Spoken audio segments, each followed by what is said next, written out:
Hello students, chemistry class में आपका स्वागत है। आई होप आप सभी स्वस्थ होंगे, हेल्थी होंगे। पिछली क्लास में हमने ग्लिसरॉल के मेथड ऑफ प्रिपरेशंस के बारे में डिस्कस किया था। आज जो हम डिस्कस करने वाले हैं वो ग्लिसरॉल के फिजिकल प्रॉपर्टीज़ और केमिकल प्रॉपर्टीज़ के बारे में डिस्कस करेंगे। तो स्टार्ट करते हैं फिजिकल प्रॉपर्टीज़ के साथ में।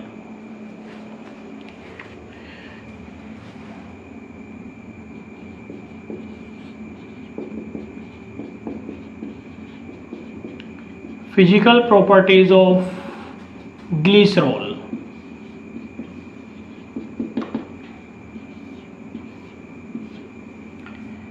ग्लिसरॉल के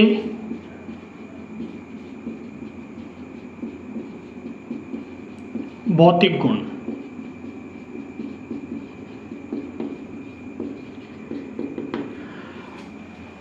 देख, ग्लिसरॉल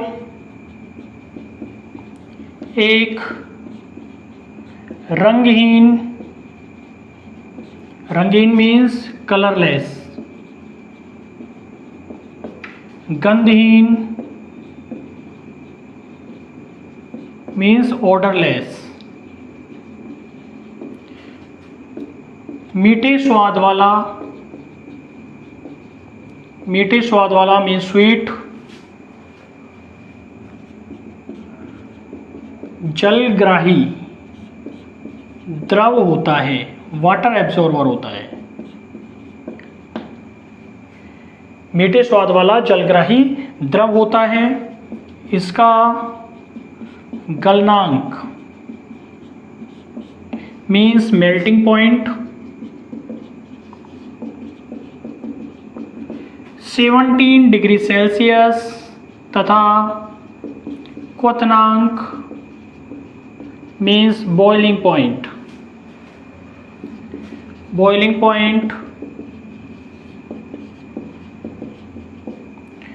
290 डिग्री सेल्सियस होता है। यह जल, एल्कोहल तथा एसीटोन, जल, एल्कोहल तथा एसीटोन में विलय मीन्स सॉल्यूबल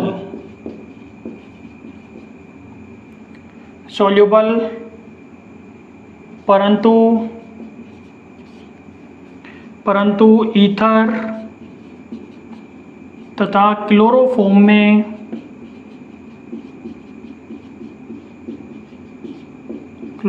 में एविले को बोलते हैं इनसॉल्यूबल। एविले इनसॉल्यूबल होता है। इसमें 3 OH समूह होने के कारण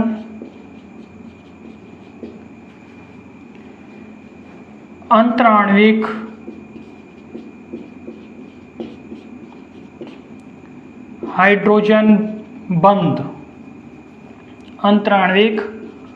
हाइड्रोजन बंध मीन्स इंटरमोलिक्यूलर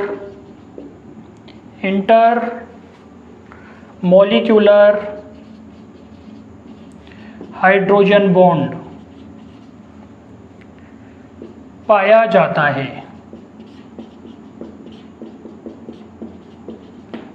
जिससे यह गाढ़ा तथा उच्च क्वथनांक मीन्स हाई बॉइलिंग पॉइंट, उच्च क्वथनांक या हाई बॉइलिंग पॉइंट वाला होता है।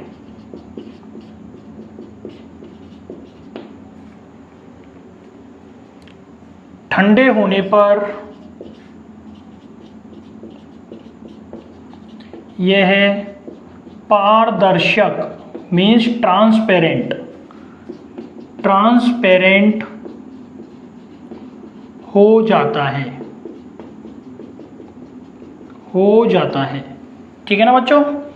तो ये इसकी फिजिकल प्रॉपर्टीज होती है, मीन्स ग्लिसरॉल के भौतिक गुण होते हैं कि ग्लिसरॉल होता है ये कलरलेस, रंगहीन, गंधहीन, ऑर्डरलेस, मीठे स्वाद वाला मीन्स स्वीट और जलग्राही लिक्विड होता है। इसका गलनांक means melting point 17 degree Celsius तथा क्वथनांक means boiling point 290 degree Celsius होता है। यह जल, एल्कोहल तथा एसीटोन में विलेय मीन्स सोल्यूबल होता है, परंतु ईथर तथा क्लोरोफॉर्म में अविलेय इनसोल्यूबल होता है। इसमें 3 OH समूह होने के कारण इसमें अंतराण्विक hydrogen bond means intermolecular hydrogen bonding पाई जाती है, जिसके कारण यह गाढ़ा तथा हाई बॉइलिंग पॉइंट वाला द्रव हो जाता है। ठंडे होने पर यह कैसा हो जाता है, ट्रांसपेरेंट हो जाता है। तो ये इसकी फिजिकल प्रॉपर्टीज हैं ग्लिसरॉल की। इसके बाद में हम इसकी केमिकल प्रॉपर्टीज के बारे में डिस्कस करते हैं। नेक्स्ट देखते हैं chemical properties of glycerol. Glycerol के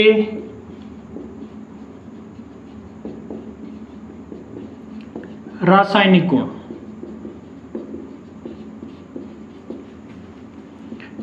ग्लिसरॉल के रासायनिक गुण, ठीक है ना। अब हम इसकी केमिकल प्रॉपर्टीज के बारे में डिस्कस करेंगे बच्चों। तो फर्स्ट देखते हैं हम reaction with sodium. Reaction with sodium, और सोडियम को रिप्रेजेंट करते हैं Na के साथ में। सोडियम के साथ अभिक्रिया, सोडियम के साथ अभिक्रिया। देखिए कैसे होती है। ये हमारे पास ग्लिसरॉल होता है CH2OH, CHOH और CH2OH, that is glycerol. Glycerol ही बोलते हैं हिंदी में भी इसको, ठीक है। इस ग्लिसरॉल के हम 2 मोल ले लेते हैं और इसकी रिएक्शन करवा देते हैं हम किससे, 2Na सोडियम के, ठीक है। सोडियम के साथ हम रिएक्शन करवा देते हैं और ये रिएक्शन होती है वो नॉर्मल टेम्परेचर पे होती है। नॉर्मल टेम्परेचर, सामान्य ताप पर। किस पर होती है, सामान्य ताप पर होती है। और देखो क्या बनता है हमारे पास, यहां से एक हाइड्रोजन, ठीक है, निकल जाती है। एक हाइड्रोजन यहां से निकलती है, मींस 1 मोल से 1 हाइड्रोजन निकलेगी, 2 मोल से कितनी निकल जाएगी, 2 हाइड्रोजन, H2 निकल जाती है। और Na कहां पे जुड़ जाता है, ये यहां पे जुड़ जाता है, CH2ONA, CHOH और CH2OH, कितने, 2 मोल, ठीक है। क्या नाम हो गया इसका, monosodium glycerol. Monosodium glycerol, monosodium glycerol, monosodium glycerol बनता है। और ये जो मोनोसोडियम ग्लिसरॉल होता है ये अगेन सोडियम के साथ रिएक्शन करता है, ठीक है। लेकिन यहाँ पे हम देखते हैं टेम्परेचर होता है वो हमें कितना रखना पड़ता है, 100 से 120 डिग्री सेल्सियस, 100 से 120 डिग्री सेल्सियस हमें टेम्परेचर रखना पड़ेगा। तो अब की बार क्या होगा, यहाँ से हाइड्रोजन निकल जाएगा, -H2 हाइड्रोजन निकल गया और यहाँ पे क्या लग गया, दूसरा सोडियम लग गया, ठीक है। तो क्या हो जाएगा, CH2ONA, CHOH और CH2ONA। इसका कितने मोल, 2 मोल बन गए। क्या नाम हो गया इसका, die sodium glycerol. Die sodium glycerol, ठीक है। और ये यदि इस डाई सोडियम ग्लिसरॉल की अगेन रिएक्शन करवाई जाती है, ठीक है, अगेन रिएक्शन करवाई जाती है तो कोई भी रिएक्शन नहीं होती है, ठीक है, कोई रिएक्शन नहीं होगी। तो अगेन देखो आप, ये ग्लिसरॉल होता है, इस ग्लिसरॉल की जो अभिक्रिया सोडियम के साथ करवाई जाती है सामान्य ताप पर, नॉर्मल टेम्परेचर पे करवाते हैं, तो यहाँ से H2 निकल जाता है और 2 जो सोडियम है वो यहाँ पे जुड़ जाते हैं और हमारे पास बनता है मोनोसोडियम ग्लिसरॉल। ये अगेन मोनोसोडियम ग्लिसरॉल होता है, ये अगेन सोडियम के साथ रिएक्शन करता है, लेकिन अब की बार यहाँ पे टेम्परेचर हमें चेंज करना पड़ता है, 100 से 120 डिग्री सेल्सियस हम यहाँ पे टेम्परेचर रखते हैं। तो यहाँ से H2 गैस बाहर निकलती है और यहाँ पे हमारे पास डाई सोडियम ग्लिसरॉल बन जाता है। और ये डाई सोडियम ग्लिसरॉल होता है, यदि हम वापस सोडियम के साथ रिएक्ट करवाते हैं तो आगे कोई रिएक्शन नहीं होती है, कोई अभिक्रिया नहीं होती है। सेकंड रिएक्शन देखते हैं, reaction with hydrogen halide. Reaction with hydrogen halide, hydrogen halide के साथ अभिक्रिया, हाइड्रोजन हैलाइड के साथ अभिक्रिया, हाइड्रोजन हैलाइड के साथ अभिक्रिया। देखो कैसे होती है। ये हमारे पास CH2OH, CHOH और CH2OH, ठीक है। क्या है नाम है इसका? इसका नाम होता है ग्लिसरॉल।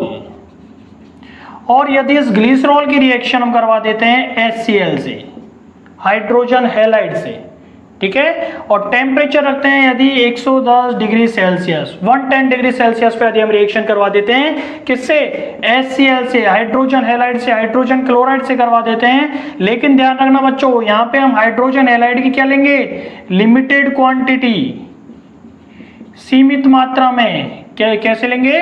सीमित मात्रा में लेते हैं हाइड्रोजन हैलाइड को।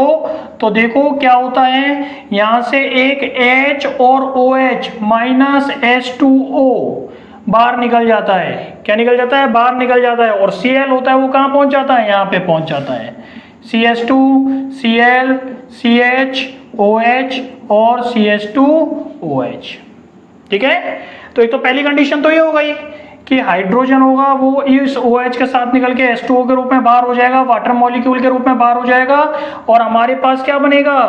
अल्फा ग्लिसरॉल क्लोरोहाइड्रिन बनेगा। Alpha glycerol chlorohydrin, alpha glycerol chlorohydrin, alpha glycerol chlorohydrin बनेगा, ठीक है। तो एक तो हमारे पास ये बन जाएगा। लेकिन एक चीज ध्यान रखो बच्चों, इसमें दूसरी कंडीशन भी तो हो सकती है। ये HCl यहाँ पे ही तो रिएक्ट कर सकता है इस वाले OH के साथ में, इस वाले OH के साथ में रिएक्शन करेगा तो अगेन क्या निकलेगा यहाँ से? H2O, और ये Cl यहाँ पे जुड़ जाएगा। तो हमारे पास क्या बनेगा? देखो CH2OH, CH, Cl और CH2OH। क्या नाम हो गया इसका? इसका नाम होता है बीटा ग्लिसरॉल क्लोरोहाइड्रिन, बीटा ग्लिसरॉल क्लोरोहाइड्रिन, ठीक है। यहां पे लिख देता हूं इसका नाम, बीटा ग्लिसरॉल क्लोरोहाइड्रिन, ठीक है। तो देखो, जब ग्लिसरॉल की अभिक्रिया करवाई जाती है हाइड्रोजन हैलाइड की सीमित मात्रा के साथ में, अपन ने यहाँ पे करवाई है हाइड्रोजन क्लोराइड के साथ में, वो भी कितनी? लिमिटेड क्वांटिटी में सीमित मात्रा में। टेम्परेचर रखेंगे 110 डिग्री सेल्सियस, 110 डिग्री सेल्सियस। तो दो कंडीशन होगी कि ये हाइड्रोजन हैलाइड यहाँ पे क्रिया कर सकता है और यहाँ पे भी कर सकता है। अल्फा जो OH ग्रुप है उसके साथ में क्रिया कर सकता है और बीटा पे जो OH ग्रुप लगा हुआ है उस पे के साथ में रिएक्शन करेगा। अल्फा के साथ यदि रिएक्शन करेगा तो हमारे पास बनेगा अल्फा ग्लिसरॉल क्लोरोहाइड्रिन, यहाँ पे H2O निकल जाएगा और Cl यहाँ पे जुड़ जाएगा। हमारे पास बनेगा CH2Cl, CHOH, CH2OH, alpha glycerol क्लोरोहाइड्रिन। और यदि यहाँ पे ये रिएक्ट करता है, इस OH पे रिएक्ट करता है, तो OH नेगेटिव और H पॉजिटिव क्या निकल जाएगा? H2O, ठीक है। और यहाँ पे क्या बन जाएगा हमारे पास? Beta glycerol क्लोरोहाइड्रिन। बच्चों अभी हमने जो रिएक्शन करवाई थी वो ग्लिसरॉल की करवाई थी एक लिमिटेड क्वांटिटी में सीमित मात्रा में HCl लेकर के 110 डिग्री सेल्सियस पर। यदि हम ग्लिसरॉल की अभिक्रिया HCl के साथ में करवा देते हैं 110 डिग्री सेल्सियस पर, लेकिन अब की बार हम क्वांटिटी को क्या कर देते हैं? इंक्रीज कर देते हैं, बढ़ा देते हैं। मींस अधिक मात्रा में यदि HCl ले लेते हैं तो देखो क्या बनता है? CH2OH, CHOH और CH2OH, नाम होता है इसका ग्लिसरॉल, ठीक है। और इस ग्लिसरॉल की यदि हम रिएक्शन करवा देते हैं HCl के साथ में, और वो भी कितनी में एक्स्ट्रा HCl लेकर के, मीन्स अधिक मात्रा में क्या ले लेते हैं हम, HCl ले लेते हैं और रिएक्शन करवा देते हैं किससे, ग्लिसरॉल से। टेम्परेचर वही रखते हैं 110 डिग्री सेल्सियस। तो देखो क्या होता है, यहाँ से ये जो HCl होता है, ऑब्वियस सी बात है एक से अधिक क्या है इसके पास, मोल है, तो 2 हाइड्रोजन होंगे, इन दोनों OH से क्रिया करेंगे, क्या निकल जाएगा, -2H2O, ठीक है, और दोनों Cl यहाँ पे जुड़ जाएंगे, क्या हो जाएगा, CH2Cl, CHCl और CH2OH। देखो क्या बनेगा हमारे पास, CH2Cl, CHCl और CH2OH, ये बनेगा, क्या नाम हो जाएगा इसका, नाम हो जाएगा अल्फा बीटा क्लोरोहाइड्रिन, अल्फा बीटा क्लोरोहाइड्रिन, ये भी बन सकता है ना, एक तो ये बना। अब देखो दूसरा जो प्रोडक्ट क्या बन सकता है साथ में, कि यदि सपोज करो हमने 2HCl लिए, कितने लिए, 2HCl, ठीक है, तो 2 हाइड्रोजन, एक तो इसके साथ रिएक्शन करेगा क्योंकि अधिक मात्रा में लेंगे, तो एक हाइड्रोजन इस OH के साथ रिएक्शन कर सकता है, और ये भी तो कंडीशन हो सकती है कि इसके साथ रिएक्शन करे वो, ठीक है ना। तो 2 जल के अणु, एक यहाँ से और एक यहाँ से, 2OH ये और 2 हाइड्रोजन ये, -2H2O निकल जाएंगे और दोनों Cl कहाँ लग जाएंगे, यहाँ पे। तो हमारे पास दूसरा प्रोडक्ट क्या बनेगा, CH2Cl, CHOH और CH2Cl, क्या बन जाएगा यहाँ पे, दैट इज अल्फा डैश क्लोरोहाइड्रिन, क्या नाम हो जाएगा इसका, अल्फा डैश क्लोरोहाइड्रिन।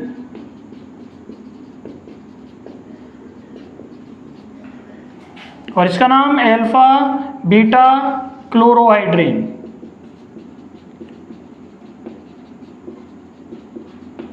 ठीक है ना बच्चों। तो ग्लिसरॉल की क्रिया जब अधिक मात्रा में HCl लेकर के करवाई जाती है 110 डिग्री सेल्सियस पर, तो अल्फा बीटा क्लोरोहाइड्रिन तथा अल्फा डैश क्लोरोहाइड्रिन प्राप्त होता है। तो बच्चों फर्स्ट में हमने जो रिएक्शन करवाई थी वो HCl के साथ में करवाई थी। अब यदि हम रिएक्शन करवा देते हैं HI के साथ में, तो देखिए क्या बनता है, ये हमारे पास होता है CH2OH, CHOH और CH2OH, ठीक है, इसका नाम होता है ग्लिसरॉल। इस ग्लिसरॉल की यदि हम क्रिया होती है वो किससे करवा देते हैं, HI, किससे, हाइड्रोजन आयोडाइड से, और कितने ले लेते हैं, 3 मोल, ठीक है ना। तो 3 मोल लेंगे तो 3 हाइड्रोजन और 3 OH क्या करेंगे, -3H2O बाहर निकल जाएगा। 3 जल के मॉलिक्यूल, वाटर मॉलिक्यूल या 3 जल के अणु होते हैं वो बाहर निकल जाते हैं। हमारे पास क्या बनता है, तीनों हाइड्रोजन होते हैं वो यहाँ पे OH के स्थान पे जुड़ जाते हैं, क्या बन जाता है, CH2I, CHI और CH2I, ये बनता है, क्या नाम होता है, 1,2,3 try iodo propane, 1,2,3 try iodo propane, ठीक है, 1,2,3 ट्राई आयोडो प्रोपेन बनता है। और ये क्या होता है, अनस्टेबल होता है, अस्थायी होता है, ठीक है, अस्थायी होता है। तो देखो ये क्या करता है, यहाँ से I2, यहाँ से क्या हो जाता है, I2 ये बाहर हो जाता है और हमारे पास बनता है CH2 double bond CH single bond CH2I, that is allyl iodide, allyl iodide, क्या बनता है, एलिल आयोडाइड प्राप्त होता है, ठीक है। तो यदि हम ग्लिसरॉल की अभिक्रिया, ठीक है, समान संख्या में हाइड्रोजन आयोडाइड के साथ में करवाते हैं या लिमिटेड मात्रा में HI के साथ में करवाते हैं, तो 3 जल के अणु बाहर निकलते हैं, 3 वाटर मॉलिक्यूल बाहर निकलते हैं तथा हमें 1,2,3 ट्राई आयोडो प्रोपेन प्राप्त होता है। ये इसमें ये क्या होता है, अनस्टेबल होता है, अस्थायी होता है, और I2 होता है इसमें बाहर निकल के, और ये क्या बना लेता है, एलिल आयोडाइड बना देता है, ठीक है ना। अब एक चीज समझो बच्चों, यहाँ पे तो हमने क्या लिया है, इसमें भी हमने एक लिमिटेड मात्रा में HI लिया है तो हमें वो प्रोडक्ट प्राप्त हुआ है। लेकिन यदि ये HI अधिक मात्रा में होता है, क्या होता है, ये HI यदि अधिक मात्रा में हो तो ये HI फिर अगेन एलिल आयोडाइड के साथ रिएक्शन करता है और आइसोप्रोपिल आयोडाइड बना देता है। देखो कैसे होता है वो, उसको भी देख लीजिए। अधिक मात्रा में HI लेने पर यह पुनः एलिल आयोडाइड के साथ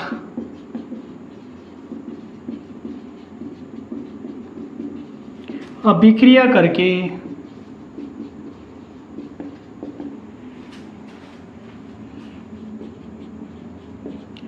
आइसोप्रोपिल आयोडाइड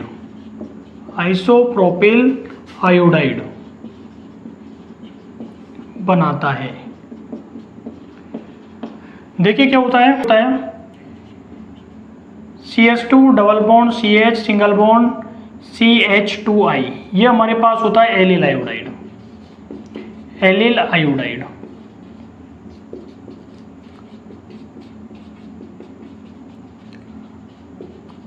ठीक है ना बच्चों। अब ये यदि हम अधिक मात्रा में HI लेते हैं तो ये अधिक मात्रा में जो HI लेने पर यह HI अगेन एलिल आयोडाइड के साथ रिएक्शन करता है। यहाँ से बॉन्ड टूटेगा, यह हाइड्रोजन यहाँ चल जाएगा, यह आयोडीन यहाँ पे आ जाएगा। क्या बनेगा? CH3 सिंगल बॉन्ड CHI और CH2I, ये बन जाता है। ये क्या होता है? अनस्टेबल होता है, अस्थायी होता है।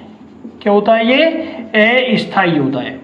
अस्थायी होता है तो देखो क्या होता है, यहाँ से ये आयोडीन -I2 बाहर हो जाता है और हमारे पास बनता है CH3 single bond CH double bond CH2। क्या नाम होता है इसका? प्रोपीन। क्या बनता है? प्रोपीन। ये प्रोपीन अगेन अधिक मात्रा में ली जाने वाले HI के साथ रिएक्शन करता है, हाइड्रोजन आयोडाइड के साथ रिएक्शन करता है। अगेन यहाँ से बॉन्ड टूटेगा, हाइड्रोजन यहाँ पे चल जाएगा, आयोडीन यहाँ पे चल जाएगा। क्या बनेगा हमारे पास? CH3 सिंगल बॉन्ड CHI और CH3। क्या नाम होता है इसका? इसका नाम होता है isopropyl iodide. Isopropyl iodide. Isopropyl iodide.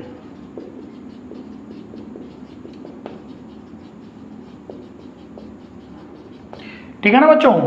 तो यदि लिमिटेड मात्रा में हाइड्रोजन आयोडाइड लेते हैं तब तो हमारे पास क्या बनता है? एलिल आयोडाइड बनता है। लेकिन यदि हम अधिक मात्रा में HI ले लेते हैं तो वह पुनः HI होता है एलिल आयोडाइड के साथ रिएक्शन करता है और एक कंपाउंड बनाता है जो कि अनस्टेबल होता है। अनस्टेबल होने पर वह I2 होता है, वह बाहर निकल जाता है और प्रोपीन बनता है। ये प्रोपीन अगेन HI की अधिक मात्रा के साथ रिएक्शन करके आइसोप्रोपिल आयोडाइड बना देता है। नेक्स्ट रिएक्शन देखते हैं, रिएक्शन विथ फॉस्फोरस हैलाइड।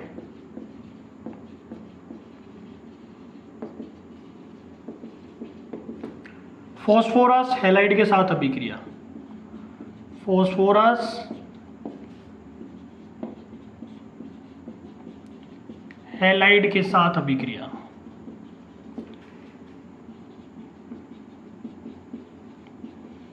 देखिए रिएक्शन फॉस्फोरस हैलाइड की ग्लिसरॉल के साथ कैसे होती है। ये हमारे पास होता है CH2OH, ये होता है CHOH और ये होता है CH2OH और इसको बोला जाता है ग्लिसरॉल। ये ग्लिसरॉल होता है, सबसे पहले हम रिएक्शन करवा देते हैं इसकी PCl3 से और इस PCl3 को बोला जाता है फॉस्फोरस ट्राइक्लोराइड। Phosphorus trichloride. ठीक है, ये रिएक्शन करता है फॉस्फोरस ट्राइक्लोराइड के साथ में। तो देखो क्या निकलता है, H कितने H 1 2 3 H3PO3। क्या निकल गया? H3PO3। क्या नाम होता है इसका? Phosphorous acid. क्या नाम होता है? फॉस्फोरस एसिड निकल जाता है और हमारे पास 3 क्लोरीन बचते हैं, ये OH के स्थान पे लग जाते हैं। क्या बन जाता है हमारे पास? CH2Cl, CHCl और CH2Cl। तो क्या नाम होता है इसका? 1 2 3, किधर से भी आप इसकी नंबरिंग कर लो, 1 2 3, ट्राइक्लोरो और प्रोपेन। 1 2 3 trichloro propane. तो जब ग्लिसरॉल की अभिक्रिया फास्फोरस ट्राइक्लोराइड के साथ में करवाई जाती है तो फॉस्फोरिक एसिड बाहर निकलता है, फॉस्फोरस एसिड बाहर निकलता है और हमारे पास 1 2 3 ट्राइक्लोरो प्रोपेन होता है, वह प्राप्त होता है। यदि हम रिएक्शन करवा देते हैं फॉस्फोरस पेंटाक्लोराइड के साथ में तो देखो क्या बनता है, CH2OH, CHOH और CH2OH। ठीक है, ये हमारे पास होता है ग्लिसरॉल। इस ग्लिसरॉल की रिएक्शन करवा देते हैं हम फास्फोरस पेंटाक्लोराइड के साथ में। फास्फोरस पेंटाक्लोराइड के साथ रिएक्शन करवा देते हैं और इसके हम ले लेते हैं 3 मोल। कितने ले लेते हैं? 3 मोल ले लेते हैं। तो देखो क्या बनता है हमारे पास, 3 हमारे पास फास्फोरस है, 3 ऑक्सीजन है, ठीक है, और 3 Cl भी है। तो क्या निकल जाएगा? 3POCl3, ठीक है, फॉस्फोरिल क्लोराइड निकल जाएगा। क्या नाम है इसका? Phosphoryl chloride. फॉस्फोरिल क्लोराइड निकल जाता है, ठीक है। देखो उधर आप 9 क्लोरीन निकल चुके हैं, ठीक है ना। और देखो 3 हाइड्रोजन है यहाँ पे, 3 हाइड्रोजन 3 HCl के रूप में बाहर निकल जाते हैं, 3 HCl के रूप में बाहर निकल गए। 9 और 3 12 हाइड्रोजन निकल गए। हमारे पास टोटल है वो 15 क्लोरीन निकल गए। हमारे पास जो टोटल क्लोरीन है वो कितने हैं? 3 × 5 15 क्लोरीन है। तो 12 निकल चुके हैं, 3 × 9 9 क्लोरीन ये, और 3 ये 12 क्लोरीन निकल चुके हैं। 3 क्लोरीन बचते हैं, ये इन CS तीनों कार्बन पर जुड़ जाते हैं। क्या नाम हो जाता है? CS2Cl, CHCl और CS2Cl। नाम होता है 1 2 3 ट्राइक्लोरोप्रोपेन। 1 2 3 ट्राइक्लोरोप्रोपेन।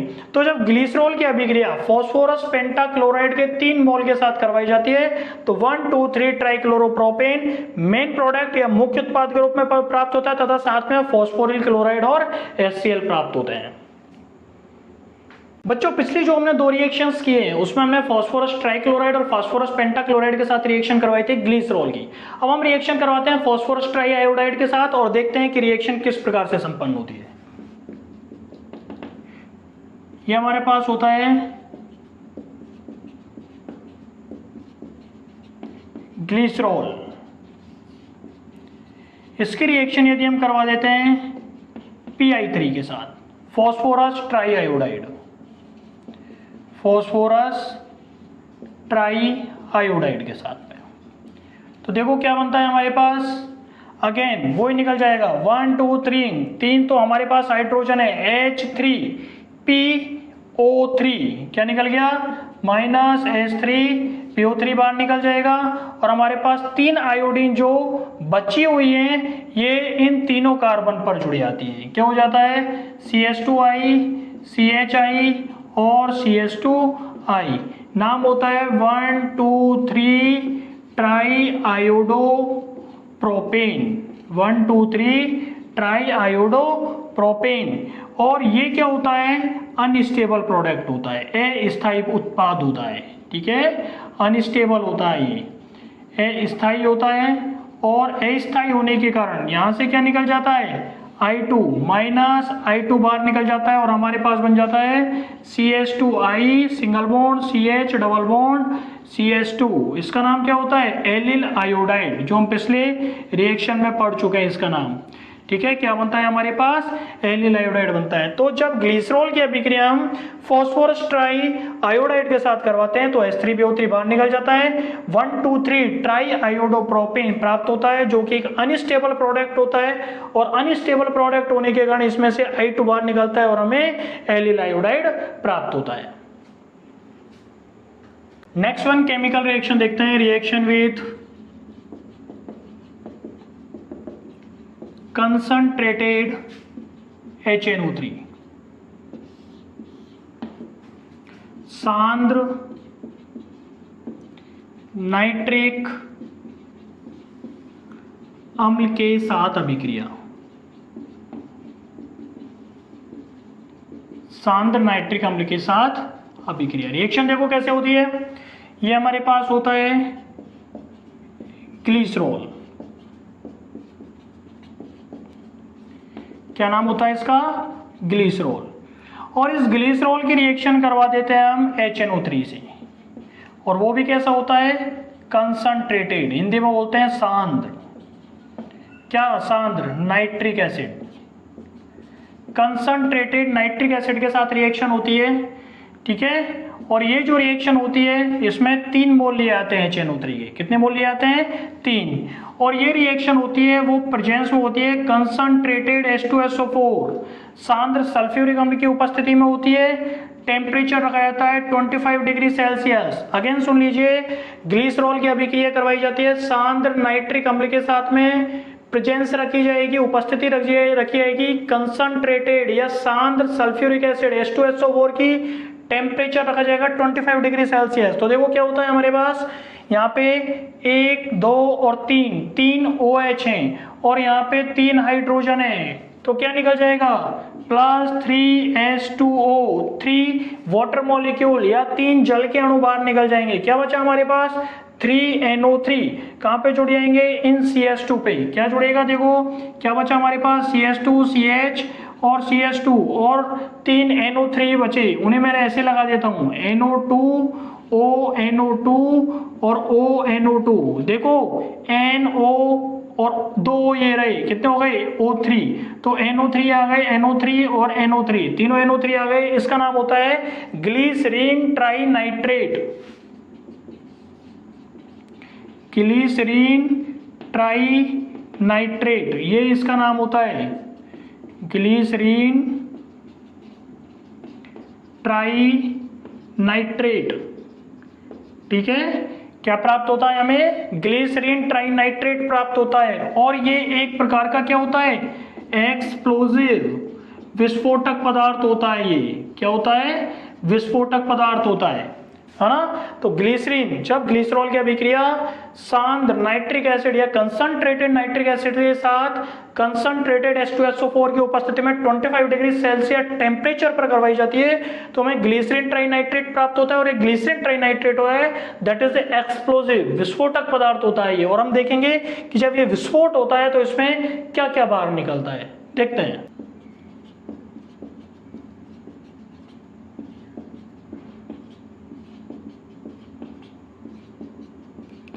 ये हमारे पास होता है ग्लिसरीन ट्राइनाइट्रेट, ग्लिसरीन ट्राइनाइट्रेट, जो कि एक क्या होता है विस्फोटक पदार्थ होता है, एक एक्सप्लोजिव होता है। ठीक है, ये विस्फोटक होता है, इसके 4 मोल। ठीक है, जब ये विस्फोट करता है तो देखो क्या बनता है हमारे पास 1 2 3 3 × 4 12 कार्बन एटम है, तो 12 कार्बन एटम होते हैं वो 12 CO2 के रूप में बाहर निकल जाते हैं, 12 जो कार्बन डाइऑक्साइड के मॉलिक्यूल के रूप में बाहर निकल जाते हैं। कितने अणु निकल जाते हैं 12 अणु निकल जाते हैं कार्बन डाइऑक्साइड के। ठीक है, इसके अलावा देखो आपके पास क्या बचता है नाइट्रोजन 1 2 3 नाइट्रोजन, 3 × 4 12 नाइट्रोजन, 6 N2 ये बाहर निकल जाते हैं।